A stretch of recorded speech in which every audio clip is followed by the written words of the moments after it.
Continuamos con más Café entre Amigos y ahora vamos a hablar de literatura cuántica. La literatura cuántica es un movimiento literario creado por Gregorio Morales, que fue un novelista y poeta español representante de la corriente denominada estética cuántica, que intenta enfocar la literatura desde la perspectiva de ciencias como la física de partículas, la astronomía o la psicología de Jung. Interesante, ¿no? Bastante interesante, así le damos la bienvenida. Sí, ¿cierto? señor, desde Neiva, Colombia, tenemos el agrado de presentarles hoy al escritor José Onías Cuellar Calderón para hablar de este tema. ¿Cómo estás, José? Muy buenas tardes, reciba un saludo, Café entre Amigos, a Kiara, Alejandro y a ti, Analía, por ese encuentro para hablar de ese tema maravilloso que es la literatura cuántica. Que no es muy discutido, es un tema muy nuevo, ¿no? Bueno, digamos que es nuevo, ¿no es cierto? Pero en la difusión, pero se viene trabajando desde hace mucho tiempo. Ustedes tienen un maravilloso ejemplo de la literatura cuántica, que es el maestro Jorge Luis Borges, ¿no? Así es. Sus textos son supremamente importantes y hoy en día tienen dos personajes que trabajan mucho este tema y ambos son de Santiago del Estero. Uno es el doctor Alfonso Nassif, ¿no? Y la otra teórica de estética cuántica y que escribe literatura cuántica, yo le digo nuestra Juana cuántica, es Nieves Teresita Maldonado, que es lo que está dándose en su libro Ad Infinitum y luego en su ensayo de la nueva estética cuántica. Es algo maravilloso. Es ese punto de encuentro donde las ciencias exactas se encuentran con, o la lógica de la ciencia exacta se encuentra con la lógica literaria. Es un punto de encuentro, ¿no? Si tuviésemos que definirlo, ¿qué sería la poesía cuántica? Claro. Bueno, hablemos de la literatura cuántica. Entonces, empecemos con lo siguiente. El ser humano no es racional las 24 horas. O sea, Kant no nos gobierna 24 horas. Nosotros somos una mezcla de esa razón, pero también del sentido, entonces, ¿qué es el sentido? El significado está allí, está fuera de mí. Y es como un acuerdo en que todos nos hemos puesto, ¿no? Un acuerdo. Pero en el momento en que yo experimento la vida, cojo esos significados que están fuera de mí y me los apropio. Entonces pasan a ser sentido. Y eso es lo que nos acompaña en la vida, ¿no es cierto? Entonces, la realidad no es solamente lo que yo toco, cojo, o lo que exclusivamente percibo, es una mezcla, ¿no?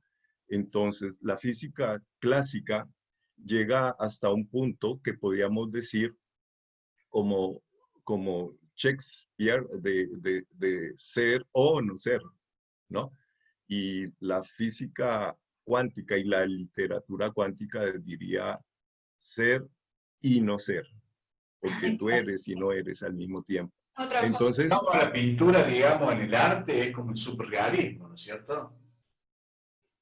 sí, podemos decir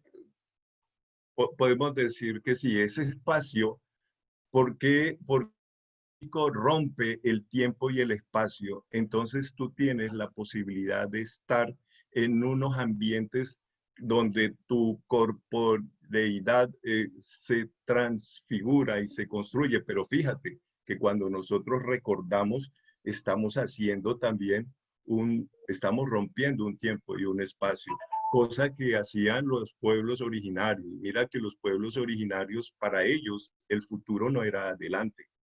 Para ellos, como eran ciclos, el futuro quedaba atrás.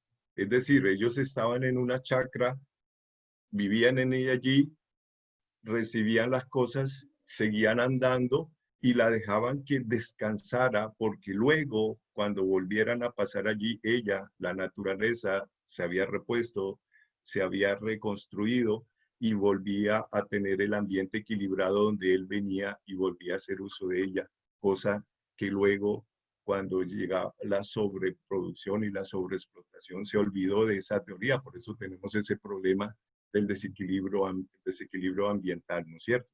Entonces, Percepción del tiempo, ¿no?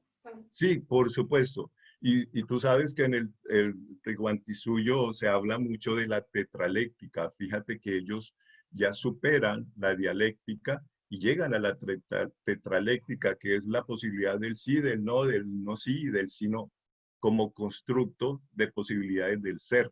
Entonces, la literatura cuántica llega y se ubica en estos espacios porque la literatura es polifonía y es la física cuántica que nos da la opción, porque es las teorías de partículas, es la probabilidad. Lo bueno es que tú tienes las probabilidades. Hablaba con Nieves Teresita, por ejemplo, que es la realidad, ¿no? Para un físico cuántico, ¿qué es la realidad? La realidad es una probabilidad, es decir, es una apariencia. Claro. Y fíjate que ya se abren todos los espacios. Cuando se comienza a hablar de ciertos personajes en ciertas obras literarias. Le preguntaban a García Márquez que cómo construía sus personajes y las situaciones, y él decía, no, es que esto pasa es en el Caribe. El Caribe es el espacio donde pueden suceder las cosas que, que rompen la lógica tradicional, la física clásica, y se va a una nueva manera de ver la realidad. Entonces, lo fantástico, ¿cierto? La fantasía, que nosotros lo miramos como algo allá de alguien que supone cosas, no, esa fantasía es la realidad. Puede encontrarse esa niña después de 180 años de estar en una cripta, sacarla y encontrarle su cabello perfecto, largo, sí, su cabello, pero en buen estado. ¿Y eso cómo se puede dar? En el Caribe, dice él, porque es que el Caribe tiene unas características especiales para producir esas realidades que es lo que han llamado, ¿no es cierto?, el realismo fantástico, ¿no? Fíjate esos dos conceptos. ¿Y qué son probabilidades de la realidad, entre comillas? No de esa medible, mensurable, que es la física clásica, sino esa probabilidad de las partículas que genera la física cuántica y te da opciones de la polifonía, que es lo que hace la literatura. Ponerte Ya se ha a que hablado tú. desde 1905 con Einstein. Y tenemos que hablar de los teóricos de la física cuántica, ¿no es cierto? Y luego los escritores, hablemos de Lovecraft y todos esos que abrieron el espacio, ¿no? Tú dijiste hace un momento, Alfonso, sobre el surrealismo. Fíjate que García Márquez estructura su libro y es básicamente en teorías neosurrealistas. Y hay Claro. hay un colombiano, ¿sí? Eh, Germán Arciniegas, él tiene un libro que se llama La tejedora de coronas, que también sucede en el Caribe, que sucede en Cartagena y es la historia de una mujer maravillosa en épocas de la primera colonia, donde la mujer estaba hecha era para entretener y parir hijos, y ella se dedica luego de su amor profundo a mirar los astros y seguir un estudio hasta localizar un nuevo planeta en una Sí, época donde era imposible. sí. José, ¿qué se te dio por escribir poesía cuántica? Bueno, ¿Cómo empezó?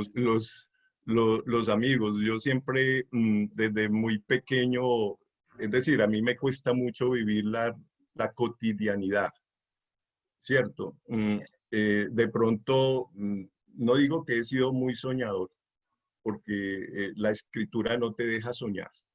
Lo que pasa es que te hace vivir más intensamente y el hecho de vivir más intensamente te obliga a ver más allá. Yo creo que los creadores, no solamente los escritores, sino los pintores, los músicos, los escultores, los creadores, esas angustias de aprender a ver hace y lo llevan a que tú tienes que dejar, tienes que decirlo.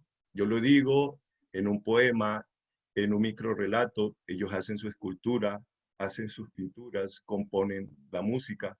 Cuando tú escuchas a un Piazzolla interpretando esa música maravillosa de ese magistral bandoneón, usted dice, oda, esto existía, ¿cómo no me había dado cuenta que esto existiera? Y te llena y te construye. Yo creo que estamos en ese momento, en ese espacio de hacer esos constructos que el hombre está viviendo, sobre todo en este momento de pandemia. No sé qué dirán ustedes, ¿no? Sí, sí, sí. Ustedes me dirán, si quieren puedo leer un microrrelato. Por supuesto. Sí. Y ese microrrelato, Sí. ese microrrelato es un cuento, perdón, es un mini cuento que gana un concurso el año pasado, justamente de microrrelatos.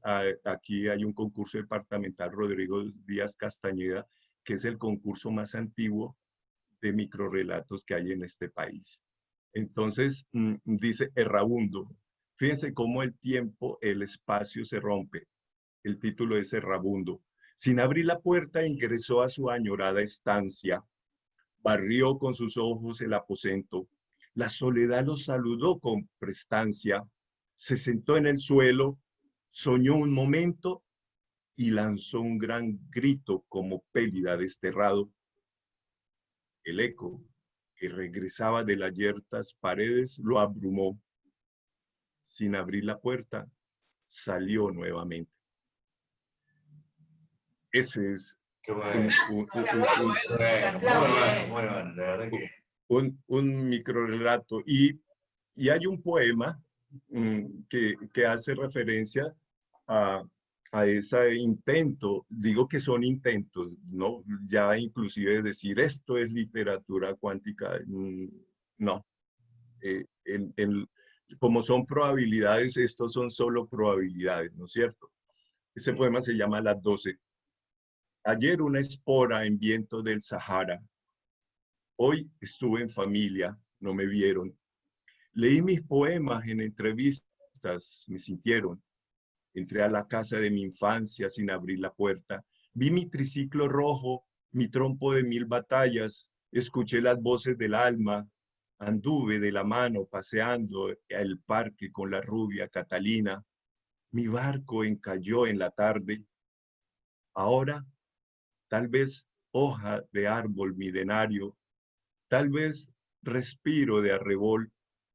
Aquí, sentado en la esquina, descifro constelaciones, el tiempo va y viene, se abren y cierran umbrales, ser y no estar, estar y no ser. Escribo estos versos ya soñados, son las 12, pasará un cometa, fluyo de nuevo, buscando y buscándome. Bueno, muchas gracias. un poema Gracias por intenta. Son intentos. Muy bueno, ¿no? Sí, sí. Y digo, ¿cómo hace volar la imaginación y la mente, las imágenes? ¿Cómo se relacionan todo, no?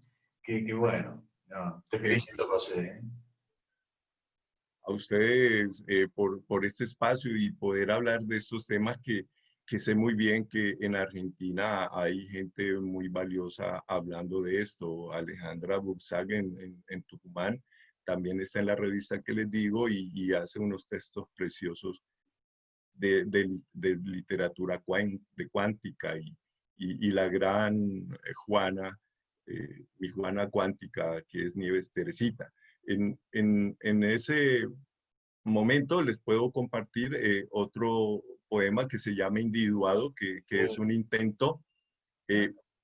Voy en fotosíntesis constante, mi cuerpo construye sus vidas y sus dimensiones, pasos alterables, energía como fotón oscilante, voy y no, en dimensiones estelares, en micros y macrocosmos, mis pensamientos, mis miedos, mis certezas y probabilidades como materia orgánica y volverse savia orgánica sin ser planeta de hojas, sin ser planta de hojas verdes, algo de partícula, algo de energía, una información de vivencias que fluyen y transforman mis espacios y tiempos sin perder mi unidad, mi yo individual. Bueno, es... Muy bueno, muy Excelente. bueno. Muy interesante. Muy bueno, José. Ahora digo, Kiara, porque también escribí, ¿qué te parece? No, a mí me encanta. La verdad me llama Bueno, muchísimo la atención porque sí, es otro enfoque, digamos, de la literatura, entonces es muy interesante también ir conociendo otros enfoques, no solo la literatura romántica, que es la más habitual, digamos. Hablando, haciendo un poco de introducción, ¿no es cierto? Y como recién mencionaba ella, que no son temas muy difundidos y muy hablados en el tema de la física cuántica, pero digo, ¿cuál fue la musa inspiradora que te llevó a estar en esta instancia, ¿no? En este ámbito literario de la cuántica? ¿Qué te Sí, inspiró? es ese encuentro. Viajo mucho por Latinoamérica y me encuentro a los amigos, las amigas que están escribiendo, que están haciendo, y siempre tú andas buscando, ¿no? Por eso termino allí siempre buscando y, ¿no? Buscándose, construir y construyéndose. Y comienza a haber probabilidades y comienza a existir como esos retos. Desde muy pequeño aprendí a jugar ajedrez a los 5 años. Jugar ajedrez para mí es algo porque yo soy el menor de 9 hermanos y mis hermanos lo hacían. Entonces aprendí viendo y luego se volvió algo en mi casa como el chiquitico de la casa que juega con los grandes y entonces aparecen esos retos. Tal vez de ahí, a muy temprana edad, leía Proust, comencé a tener lecturas que niños no leen a esa edad, porque tú lees otro tipo de lectura. Pero por fortuna había allí... ¿Había una incentivación de la familia también, José? ¿De tus papás ahí? Sí, mira, en mi casa, por ser una familia grande, tú tienes la posibilidad de hablarse con todos. Mis hermanos mayores, mi padre fue un viajero, ¿no? Y a mí me encantaba escuchar sus historias y yo siempre quise ser como él. Yo creo que si me preguntas de dónde nace esto, esa preferencia de escuchar a ese padre contar esas historias maravillosas de estar en selvas, en el Ariari, de estar por el Brasil, bueno, y, y, y yo viajaba, yo necesitaba solo sentarme a escucharlo. Tal vez lo que escribo ahora es producto de escuchar esas historias y te quedas allí diciendo, hombre, yo tengo que aprender a hacerlo como él lo hacía, ¿no? Solo que él no las escribía, yo ahora sí las escribo, pero allí está esa identidad. Mi madre, una lectora maravillosa, tú te levantabas y ella estaba sentada leyendo sus libros, ¿no? Y siempre había periódicos, siempre había libros allí disponibles para que tú te entretuvieras con ello. Entonces yo era feliz en una casa inmensa porque como éramos tantos y esas casas antiguas con 2 patios, 2 salas, 2 cocinas, había un mundo allí fantástico para mí. Yo vivía feliz subiéndome a los árboles del patio y leyendo en esas ramas allí, viajaba antes de escribir, ya viajaba en mi imaginación de niño, que luego ya como ese joven empieza a presentarse la escritura, a decir lo que se siente, lo que se quiere, lo que se ve y crea cierta sensibilidad, ¿no? Pero la sensibilidad no es todo, después tú tienes que tener mucho trabajo, muchas horas de trabajo para empezar a producir algo. Bueno, ahí está para que la gente lo lea, lo cuestione, lo critique y hacer ese proceso de asimilación y reconocer cosas para ir mejorando, ¿no? Ese es el reto que tenemos todos los que intentamos crear algo, ¿no? Qué bueno. En eso es. Realmente impresionante, ¿no? Llama la Muy atención interesante, y José. felicitarte, ¿no? Públicamente. Un placer trabajo. escucharte, José. La verdad que sí, Sí. un placer. Que nos haya dado esta oportunidad. Sí, seguro. Sí. Seguramente, José, tenés algún proyecto a futuro, quizás. Sí, el proyecto a futuro es sacar este libro que todavía no tiene nombre, que es una compilación siempre tú sacas un libro de poesía o un libro de microrrelatos, ¿no? Pero rara vez saca uno que lleve los dos. Entonces, además no va a llevar dos, va a llevar tres. Va a tener poesía, va a tener microrrelatos y va a tener ensayos.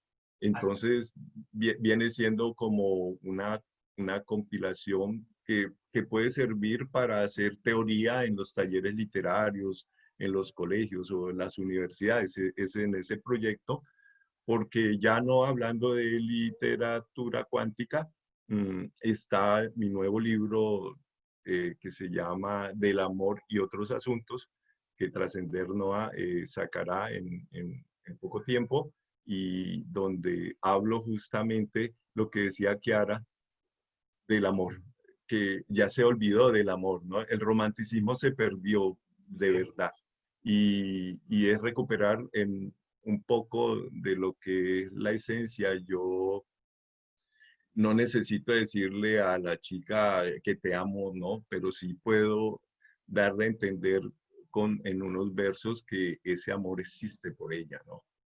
Que es sugerir, lo que es lo que hace la poesía es sugerir, que en otras cosas es lo mismo que hace la literatura cuántica.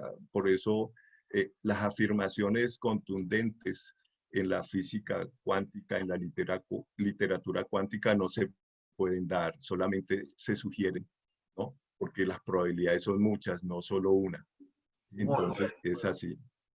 Te vamos a cambiar un poco del tema, ¿sí? Vamos a salir un poco de la poesía. Quiero que nos cuentes la realidad que se está viviendo hoy en día con respecto a la pandemia, que es a nivel mundial, ¿no? Como para ir cerrando la ¿Qué nota. pasa en Colombia? Sí, bueno, lo que pasa en Colombia es lo que pasa en Latinoamérica y lo que ha pasado en el mundo, ¿cierto? Llegó una pandemia y no estábamos preparados ninguno. Yo soy docente en un colegio público en los chicos de último grado, y también soy docente universitario, ¿no? Y uno ve esos espacios, cómo ha sido sobrevivir la pandemia, ¿no? Claro. Sobrevivirla no ha sido fácil. Peleas contra el estrés, peleas porque no tienes conexión, peleas porque la convivencia de las 24 horas en una casa también genera situaciones que si tú no tienes un buen lenguaje, buenos modales, se vuelve un conflicto, debes permitir mucho al otro, así como entonces ya deja de ser tan individualista y comienza a ser nosotros, comienza a conocer la casa en detalles porque antes no la conocías tanto, ahora tienes tiempo hasta para eso, y descubres una nueva casa y descubres las cosas que se te habían perdido y descubres también otras angustias. Por ejemplo, bueno, los que necesitan salir a diario a buscar el sustento diario, y el hecho de estar confinados implica que no lo puede hacer. Entonces eso ha generado un, un conflicto bárbaro de ver que estas sociedades son supremamente desequilibradas, ¿no? Hay gente, poca gente que tiene mucho y hay mucha gente que no tiene o casi no tiene nada, y las posibilidades son muy limitadas. Eso ha hecho que nosotros, Latinoamérica, tengamos que reconstruirnos, rehacernos y volver a mirar y pensar un poco más en que no somos uno, somos un grupo. Yo creo que nos ha puesto en este lugar la naturaleza. Yo creo que la naturaleza ha vuelto a decir, oiga, olvídense, es que yo mando.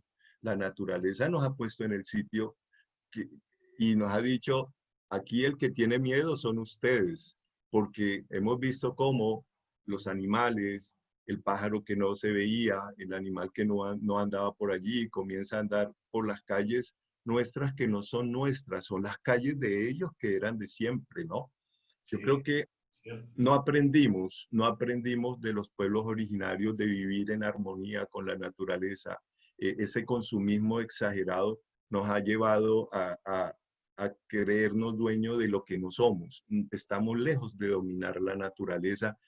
Es curioso que hoy los grandes países tengan equipos y armamentos que pueden poner una bomba para acabar el mundo casi, pero no somos capaces de tener tecnología para resolver este problema de salud pública.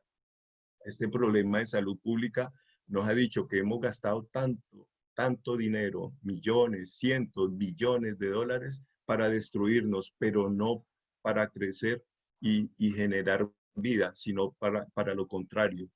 ¿Cómo pueden construir un artefacto que va y vuelve a la tierra y todo lo que se han demorado para construir un remedio, ¿cierto?, ante una situación de salud pública? Entonces, aparecen un montón de preguntas. ¿Vos crees que después que ¿Cómo? esto termine, que la pandemia termine, va a haber un cambio en la concepción? ¿Vamos a ser diferentes? ¿Vamos a mejorar? Soy escéptico en eso. Soy muy escéptico. En eso soy muy escéptico. Muy realista, ¿no? Nosotros estamos apegados a los intereses y a las cosas tanto, que desprendernos de ello no nos deja ver. Fíjate que nos dicen, use el tapabocas, ve y guarda el espacio, ve y usa adecuadamente el distanciamiento. Y tú cuando sales a la calle ves lo contrario. Cada vez que los chicos pues se van de baile y se escapan, cada vez que se puede, voy y no llevo mi cuidado, porque es que mi cuidado es el cuidado del otro. Yo creo que esta pandemia sí nos ha hecho recapacitar. Sí, eso sí.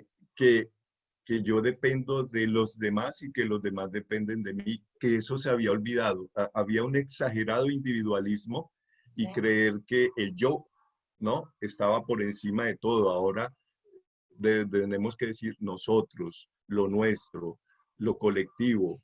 Necesitamos volver a lo fraterno, ¿no?, a lo que nos une, no a lo que nos desune. Tú puedes pensar diferente a mí totalmente, pero eso no implica que tú y yo seamos enemigos. Yo creo que ahora el hecho, ¿no?, de tener al otro, ¿no?, como otro que debe ser y lo debo aceptar, pero yo de empezar a aceptarme a mí mismo como yo soy y darme cuenta que el otro puede tener razón, así no piense lo mismo que yo pienso. Sí, el Yo creo respeto. que Sí. son reflexiones, son reflexiones, Analía y Kiara y Alejandro, son reflexiones que hemos de hacer, pero yo dudo mucho que cambiemos. Hay muchos intereses en la más media que gobiernan la mente del ser humano y los cosifican y nos dejamos cosificar, que es lo peor. Yo creo que la literatura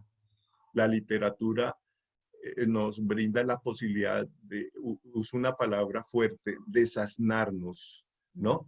Es decir, dejar de ser esa masa que se lleva, va y viene por la más media, por los medios de comunicación y el consumo, sino más bien ser ese grupo colectivo que se forma, que hace autocrítica, que se reconstruye, que propone y vuelve de nuevo a darse cuenta que somos un colectivo, ¿no? Y no somos cosas o códigos que hacen lo que allá quieren que hagamos, ¿no?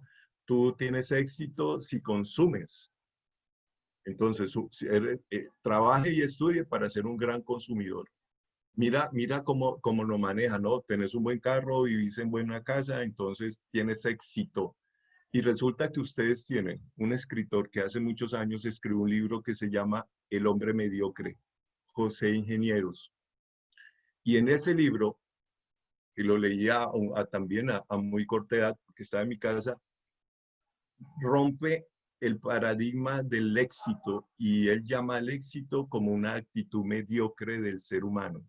¿Qué es lo que debemos buscar? Es la gloria, porque el que persigue la gloria, los grandes seres en la historia de la humanidad han perseguido la gloria, son creadores.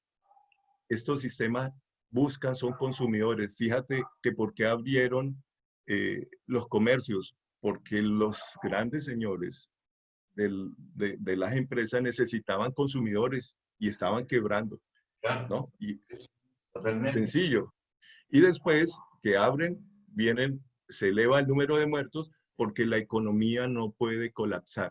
Y fíjate que ahí el obrero, el último de toda esa cadena, es el que sostiene justamente la cadena y es de los que menos se hacen cargo las grandes pool internacionales y multinacionales, que es pagar salarios miserables para que él siempre esté allí dependiendo y se vuelva un consumidor empedernido, no un creador. Yo creo que Latinoamérica, nosotros tenemos todos los elementos para ser creadores y dejar ese consumismo que nos condena a no crear. Y yo creo que la literatura nos da elementos para darnos cuenta de esa situación y desde un pensamiento crítico comenzar a analizar y debemos cambiar en algo. Analía, ojalá cambiemos, ojalá, Ojalá. pero, Ojalá. pero soy un poco escéptico en eso. Yo creo que pasará y al día siguiente estaremos haciendo lo mismo de siempre. Ojalá que no, ojalá que no. Qué buena reflexión, ¿no? Qué buen punto de vista, ¿no? Rescato toda la frase que decía José, qué buena perspectiva y qué real que, ¿no? No estamos en la cuántica, ¿no? En la literatura cuántica, sino que vamos a la realidad dentro de lo que está opinando José. Y bueno, realmente te felicito y muchísimas gracias por estar aquí en Café Entre Amigos. Y bueno, próximamente lo estaremos invitando, Pero ¿verdad? claro, Sí. cuando presentes el libro, José, Seguramente. Claro, claro, Alejandro, Analía y Kiara, pues estaré atento, invíteme nomás que yo llego. Yo soy un colombiano, esta es la tierra del café, pero yo no tomo café, yo tomo chocolate. Soy más de los pueblos originarios, el chocolate es nuestro, ¿no? Terrígeno, el otro es traído, pero bueno, nos dicen cafeteros. Bueno, yo no soy cafetero, yo soy chocolatero. Yo soy chocolatero. Y el café es delicioso y una maravilla, pero bueno, yo soy chocolatero, que también es delicioso y una maravilla. Entonces, quedo atento. Gracias pues, por estar en este café entre amigos y conocerlos y poder hablar de este tema que podemos durar muchas horas y muchos días hablando de él. Pero el tiempo en televisión y en los programas son así. le mandamos saludo a Teresa Ávila, Tere Ávila, que nos hizo el contacto. Sí. Así Sí, que, le mandamos Sin duda. Y regáleme un espacio para resaltar esa labor inmensa que hace Teresa Ávila en América Madre y ese gran equipo que tiene y cómo construye tejido social, ¿no? Ese proyecto cultural de América Madre que yo no sé, desde que conocí a Río Tercero y estuve en Córdoba, tengo que volver a Río Tercero y he estado así al punto de volver, pero los compromisos me desvían para otro lado.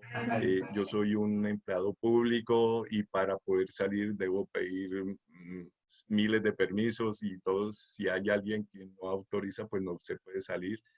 Pero tengo en mi cronograma, una vez se estabilice todo, el primer lugar para visitar es justamente Río Tercero y es justamente el encuentro de América Madre de Teresa Ávila, esa maravillosa mujer que construye una nueva América, nuestra América, desde la cultura y la producción del hombre. próximamente, José, muchas gracias por estar y bueno, próximamente estaremos en contacto. Bueno, un saludo desde Colombia. Se cuidan y que les rinda muchísimo. Que estén muy bien. Bueno.